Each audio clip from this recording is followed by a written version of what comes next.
பிரிண்டட்ஸ் நேயர்களுக்கு வணக்கம். கடந்த சில தினங்களுக்கு முன்பாக பாஜகவின் தேசிய பொதுச் செயலாளர் PL சந்தோஷ் சென்னைக்கு வருகை தந்தார். தமிழ்நாட்டு பாஜக நிலவரம் என்ன அப்படின்ற ஒரு விஷயத்த கள ஆய்வு மேற்கொள்வதற்காக வந்திருக்கிறாரு. வந்த இடத்துல பாஜகவுடைய மையக்குழுவை சந்திச்சிருக்கிறாரு. சந்திச்சு பல குற்றச்சாட்டுகளும் முன் வச்சிருக்காங்க.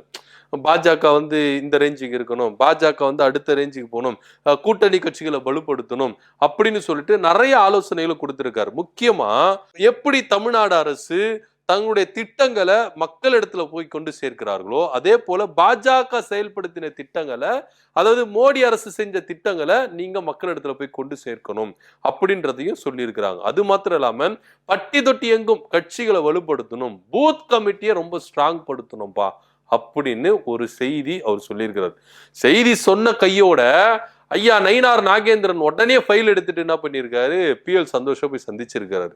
என்ன சொல்லியிருக்காருன்னா 50% இங்க பூத் கமிட்டி ஸ்ட்ராங்கா இல்ல, போலி முகவர்கள் பூத் முகவர்கள் இருக்கிறாங்க அப்படின்றத ஐயா நயினார் நாகேந்திரன் போட்டு உடைச்சிருக்காரு. அண்ணாமலை அவர்களுக்கு கொடுத்த அந்த அஜெண்டாவை சிறப்பா செஞ்சு முடிச்சாரானா இல்ல, 100%ல 50% போலி முகவர்கள் அப்படின்னு நயினார் நாகேந்திரன் போட்டு உடைச்சிருக்காரு. கொஞ்ச நாளைக்கு முன்னாடியே நயினார் நாகேந்திரன் தலைவரா பதவியேற்றதுல இருந்து அண்ணாமலை அவர்கள் கட்டமைத்து வைத்த அந்த பூத் கமிட்டியை என்ன பண்ணிருக்காரு, எந்த அளவுக்கு ஸ்ட்ராங்கா கட்டி அமைத்திருக்கிறார் அப்படின்றத மேற்பார்வையிடுறதுக்காக நயினார் நாகேந்திரன் சுற்றுப்பயணத்தை மேற்கொண்டார். ஒவ்வொரு பூத்துலயும் போயிட்டு என்ன பண்ணாரு, அந்த பூத் முகவர்களுக்கு போன் பண்ணி செஞ்சு அதை கன்ஃபார்ம் பண்ணியிருக்காரு. உண்மையிலேயே இந்த பூத்துல இந்த மெம்பர்ஸ் பூத் முகவரா இருக்கிறாங்களா, பூத் கமிட்டி மெம்பர்ஸா இருக்கிறாங்களா அப்படின்றத நயினார் நாகேந்திரன் என்ன பண்ணிருக்காரு, ஒவ்வொருத்தருக்கும் போன் பண்ணி என்ன பண்ணிருக்காரு, வெரிஃபிகேட் பண்ணியிருக்கிறாரு. அப்படி ஒருத்தருக்கு போன் பண்ணும்பொழுது நான் பாஜகவிலேயே இல்ல, நான் பாஜகல என் ஃப்ரெண்டு தான் இருக்கான், ஆனா நான் பாஜகலே இல்ல, என் நம்பர் எப்படி உங்களுக்கு கிடைச்சுன்னு சொல்லிட்டு அவர் ஒருத்தர் கொடுத்திருக்காரு. இதை தவிர்த்துட்டு நான் நயினார் நாகேந்திரன் பேசுறேமா அப்படின்னு சொன்ன உடனே யாரு எவங்க அப்படின்ற விசாரிக்க போயிருக்கிறாங்க. இதெல்லாம் ஒரு விஷயம் நடக்கும் பொழுது ஹைலைட்டா ஒரு விஷயம் நடந்தது. என்ன அப்படின்னா, விருதுநகர் மாவட்டத்துல பூத் கமிட்டி மெம்பர்ஸை போய் சந்திச்சிருக்காரு. அங்க ஒரு பூத் கமிட்டி மெம்பர்ஸ் என்ன சொல்லியிருக்காருன்னா, நாங்க தெரு தெருவா போறோம், பாஜக செயல் திட்டங்களை சொல்றது போறோம், பாஜக நாங்க என்ன பண்றோம், பிரச்சாரம் மேற்கொள்ள போறோம். அப்போ அங்க மக்கள் என்ன சொல்றாங்கன்னா, நீங்க வீட்டுக்கு வாங்க, தலவாழையில வச்சு உங்களுக்கு என்ன பண்ற, விருந்து போடுறேன், ஆனா ஓட்டு மட்டும் போட மாட்டேன் அப்படின்னு சொல்றாங்க. சோ இந்த அளவுக்கு தான் பாஜகல பூத் கமிட்டி ஸ்ட்ராங்கா இருக்குது அப்படின்னு அண்ணாமலை அவர்கள் கட்டமைத்துட்டு போனதுல பொய், பாதிக்கு பாதி போலி முகவர்கள் தான் இருக்கிறாங்க அப்படின்ற ஃபைலோட வித் ஆதாரம் ஃபைலோட அங்க PL சந்தோஷ்குமார் கிட்ட கொடுத்திருக்கிறாங்க நயினார் நாகேந்திரன்.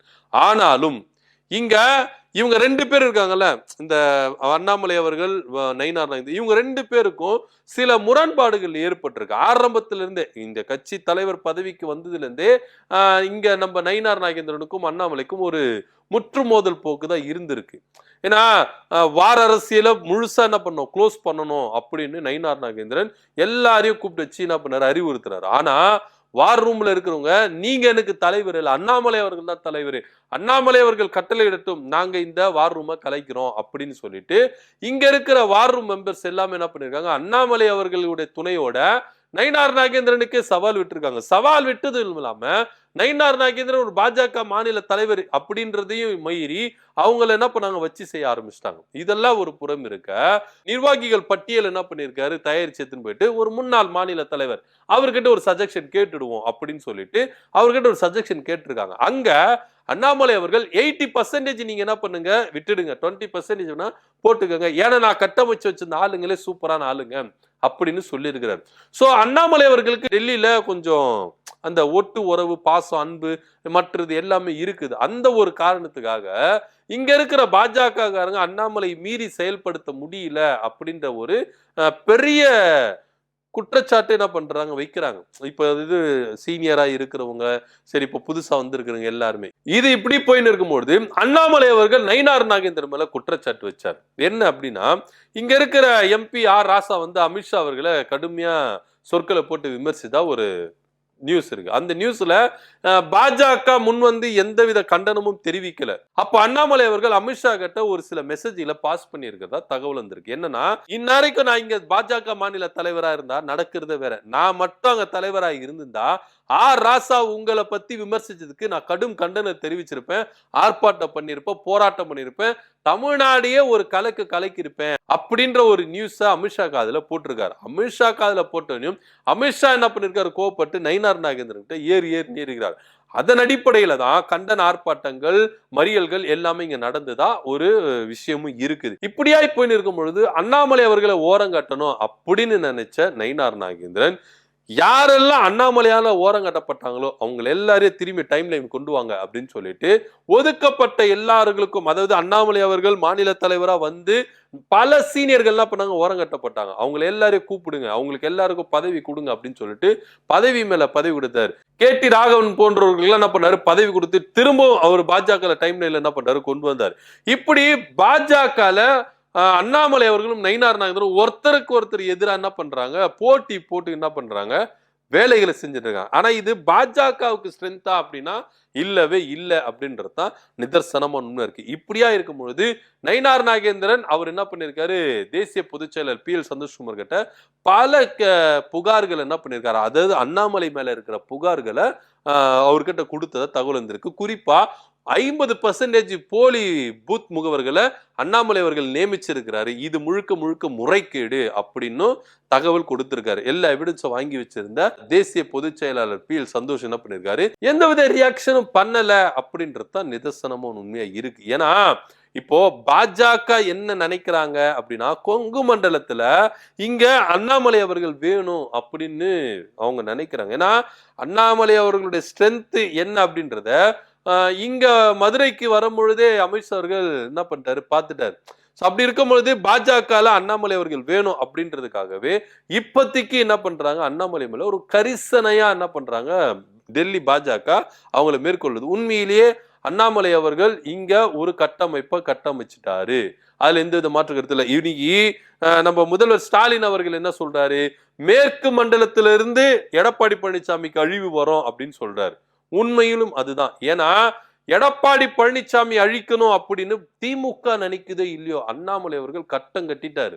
அதுதான் நிதர்சனம் உண்மை. எப்போ என்ன பாஜக மாநில தலைவரா இருக்கக்கூடாதுன்னு ஒரு விஷயத்தை முன்னெடுத்து எடப்பாடி பழனிசாமி என்ன பண்ணாரு, செஞ்சுட்டாரு. அடுத்ததா OPS அவர்களை வெளியே கொண்டு வந்துட்டார். சோ இது ரெண்டுமே அண்ணாமலை அவர்களுக்கு பிடிக்கவே இல்லை. ஏன்னா இப்போ OPS வெளியே கொண்டதுனால பாஜகவுக்கு தென் மாவட்டங்கள பேரிடி இந்த ஒரு விஷயம். சோ அதனால எடப்பாடி பழனிசாமியை காலி பண்ணணும். ஏன்னா எடப்பாடி பழனிசாமிக்கும் டெல்லி பாஜகவுக்கும் ஒரு இணக்கமான உறவு இருந்தாலும் இங்க லோக்கல்ல, அதாவது தமிழ்நாட்டுல எடப்பாடி பழனிசாமிக்கும் அண்ணாமலைக்கும் ஒரு முற்றுமோதல் போகுதா, சைலண்டா இது வரைக்கும் நடந்துட்டு இருக்கு. உண்மையும் அதுதான் கூட, எந்த வித மாற்று கருத்து இல்ல. ஆரம்பத்துல மெகா கூட்டணி அப்ப இப்போ எங்க கூட்டணி ஸ்ட்ராங்கா இருக்குதுன்னு எடப்பாடி பழனிசாமி சொன்னாரு. உடனே கருத்துக்கள் என்ன பண்றாரு, அண்ணாமலை அவர்கள் முன்வைத்தாரு. நீங்க மெகா கூட்டணி அமைச்சு என்ன பண்ண போறீங்க, உங்க கூட்டணி வலுவாயிருந்து என்ன பண்ண, மக்களுக்கு என்னையா பண்ண போறீங்க, அதை சொல்லுங்க. கூட்டணி ஸ்ட்ராங் படுத்துறதும் கூட்டணி மெகா கூட்டணி அமைக்கிறது என்ன பிரயோஜனம், அதனால மக்களுக்கு என்ன பிரயோஜனம் சொல்லிட்டு கடுமையான விமர்சனங்கள் வைத்தாரு. அது மாத்திரம் இல்லாம இங்க அதிமுக கூட்டணி இல்ல, பெரும்பான்மையோட நாங்க தான் ஆட்சி அமைப்போம் அப்படின்னு எடப்பாடி பழனிசாமி சொன்னாரு. இல்ல பாஜக கூட்டணி தான், கூட்டணி கூட சொல்ல பாஜக ஆட்சி தான் அப்படின்னு சொல்லிட்டாரு. கூட்டணி ஆட்சின்னு சொல்லிட்டு வந்தாரு அமித்ஷா. இல்லைங்க பாஜக ஆட்சி தான் அப்படின்னு என்ன பண்ணாரு சொல்லிடுறாரு. சோ எடப்பாடி பழனிசாமிக்கு சேம் கோல் போட்டிருந்தாரு அண்ணாமலை அவர்கள். அதனாலவே இங்க ஒரு கூட்டணியில இருந்து ஒரு முறிவு வருது அப்படின்னு பாஜகவிலேயே தமிழிசை போன்றவர்கள் எல்லாம் என்ன பண்ண கடுமையான விமர்சனம் ஒழித்தாங்க. அதனாலேயே அமித்ஷா அவர்கள் மூலியமா அண்ணாமலை அவர்களுக்கு கொஞ்சம் சைலண்டா இருங்க, அவசரப்படாதீங்க அப்படின்ற ஒரு ரேஞ்சில இப்ப அண்ணாமலை அவர்கள் என்ன பண்றாரு, கொஞ்சம் அமைதி போக்குல இருக்கிறார். சோ இது எல்லாமே அண்ணாமலை அவர்கள் என்ன பண்றாரு, கணிச்சு வச்சிருக்கிறார். மேற்கு மண்டலத்துல, கொங்கு மண்டலத்துல எடப்பாடி பழனிசாமி நிப்பாட்டுகிற வேட்பாளர்கள் வரக்கூடாது. குறிப்பா இன்னொரு விஷயம் என்ன சொல்றாங்கன்னா, எடப்பாடி பழனிசாமி ஜெயிக்க கூடாது, அவரு ஒருவேளை தென் மாவட்டங்களை போய் நின்றுட்டோம், இல்ல வட மாவட்டங்கள் மேற்கு மாவட்டத்துல நின்னா கண்டிப்பா அவரு தோற்பாரு அப்படின்னு ஒரு பக்கம் திமுக கங்கணம் கட்டுது, ஒரு பக்கம் அண்ணாமலை அவர்கள் கங்கணம் கட்டுறாரு.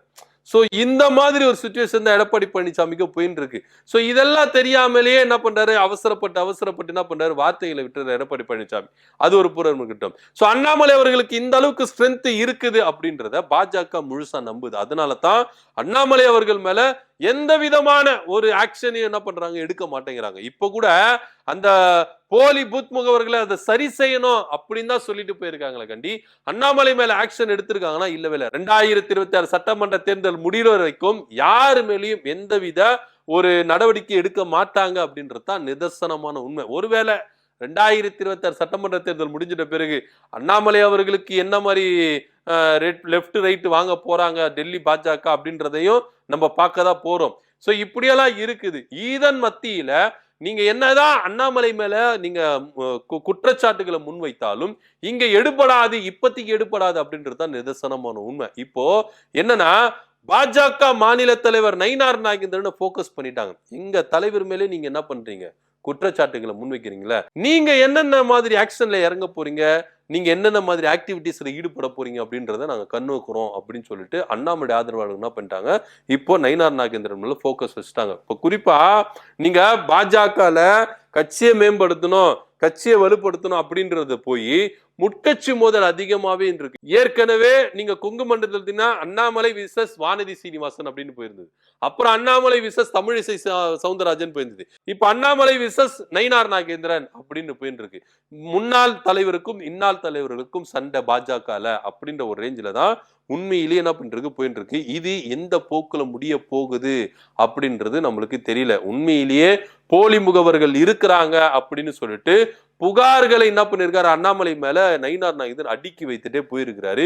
இன்னும் பல விஷயங்கள் அண்ணாமலை அவர்கள் பாஜக மாநில தலைவர் பதவி வைத்துக் கொண்டு மிஸ்யூஸ் பண்ணியிருக்கிறாரு. அதை ஒவ்வொன்றத்தையும் என்ன பண்ண போறோம், வெட்ட வெளிச்சா கொண்டு வர போறோம். இப்போ இந்த டைம்ல கொண்டு வந்தா இது கட்சிக்கு உறுதியா இருக்குமா, கட்சிக்கு நம்பிக்கைத்தன்மை இருக்குமா, கட்சி வளர்ச்சிக்கு யூஸ்ஃபுல்லா இருக்குமா அப்படின்னா இல்லவே இருக்காது.